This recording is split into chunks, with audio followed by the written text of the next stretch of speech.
Makato and the Cowrie Shell, a Thai folktale. Once upon a time, there was a boy whose name was Makato.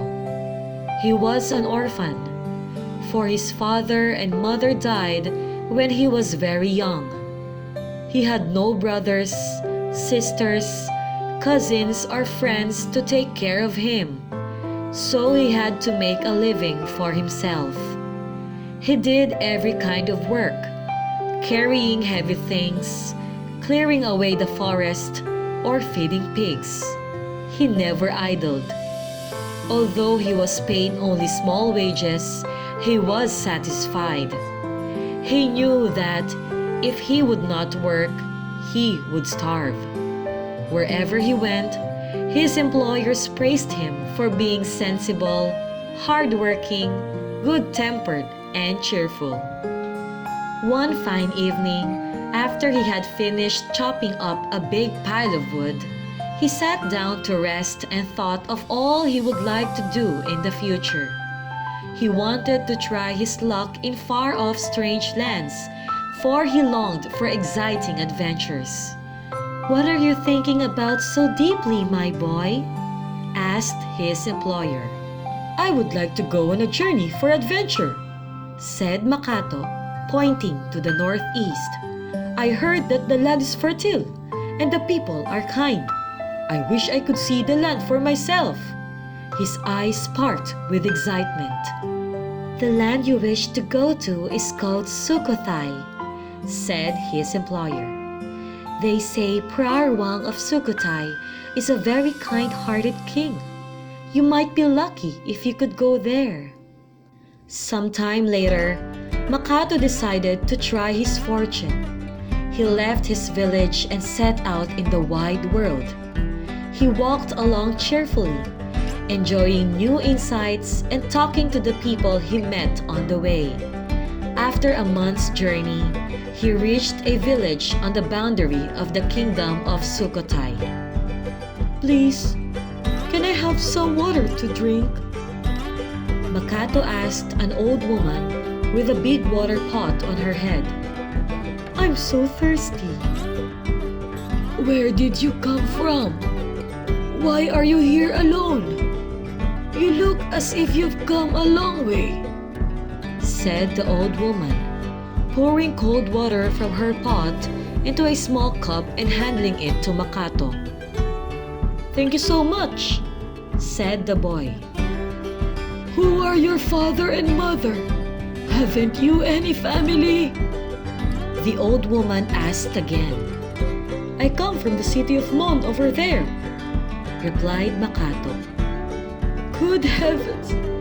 Have you really come from Mon? How is it that you are traveling alone, such a young boy as you are?"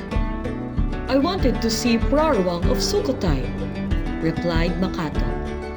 "They say he's a very kind-hearted king." "You are a very determined boy," said the woman. "Come along with me. Who knows, you might see Prarwang someday." Makato was glad to go with her. If he could work with this kind of woman, he would have a place to sleep, some food to eat, and perhaps someday he might be lucky enough to see the king. The old woman was one of the Prarwang Mahouts, which meant that she helped the Mahout find the food for the elephant and clean out the elephant's sheds. He worked hard and well, and the Mahout and his wife grew fond of him.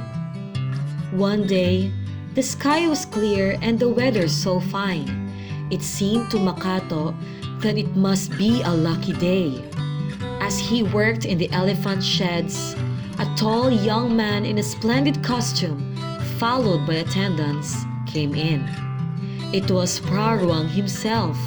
Makato bowed low at once, with his hands clasped together before him. His heart beat fast. "Where did the boy come from?" the king asked the Mahout, who was attending him. "How old is he?" the king asked further. 12 years old, your majesty," replied the Mahout. "A good-looking and hard-working boy," said the king. "Take good care of him." As the king walked away, Makato saw a little cowrie shell lying on the ground. He ran to pick up and held it to the king. But the king said with a smile, "You may keep it." "How wonderful!" Makato thought. "The king has given me a cowrie shell." At the time, the people of Sukhothai used cowrie shells as money. Although one cowrie had little value, Makato wanted to make as much use of it as possible, for it was the king's gift.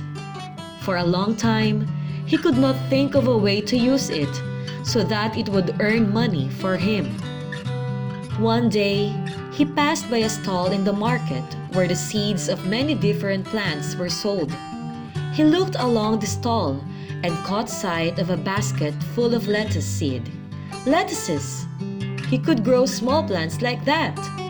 He asked the joyful woman at the stall, "Can I buy some lettuce seed?" "Oh yes, my boy. How much do you want?" said the old woman. "I have one cowrie shell," said Makato. "One cowrie shell," said the woman, laughing. "That won't buy anything. I can't even measure that much."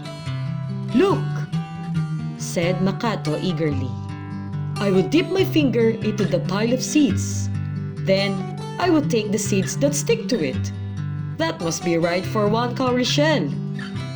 "Well, why not?" said the amused woman at his suggestions. "All right, boy. Help yourself." Makato paid the woman his one cowrie shell. Then he dipped his finger into the pile of seeds. When he pulled his wet finger out, it was covered with seeds. He carefully scraped them off his finger into the palm of his hand and went away, happily clutching the seeds. Now that he had seeds, Makato broke the soil and sowed them at once.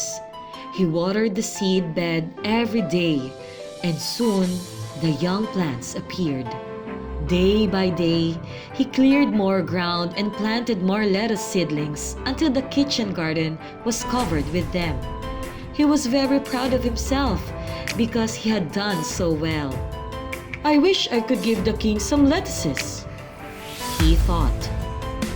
One day, the king passed by the elephant's sheds again. Makato waited for an opportunity, then knelt down and proudly presented his biggest lettuces to the king. "Where did you get this?" The king asked, surprised. "I grew them from the cowrie shell you gave me, Your Majesty," answered Makato, beaming with a smile. "How could you do that?" asked the puzzled king. Makato told the king the whole story. The king was impressed with his intelligence and industry, so much so that later on, he gave Makato a job in the palace. As the years passed, Makato grew tall and handsome. He mastered every grace and served the king well. He was so loyal that the king trusted him absolutely. He was promoted to higher positions until he was given a title of Kun Wang, which meant that he was the most important person in the king's court. He was also happily married to the beautiful young daughter of the king. After that, the king made him the ruler of the Mon.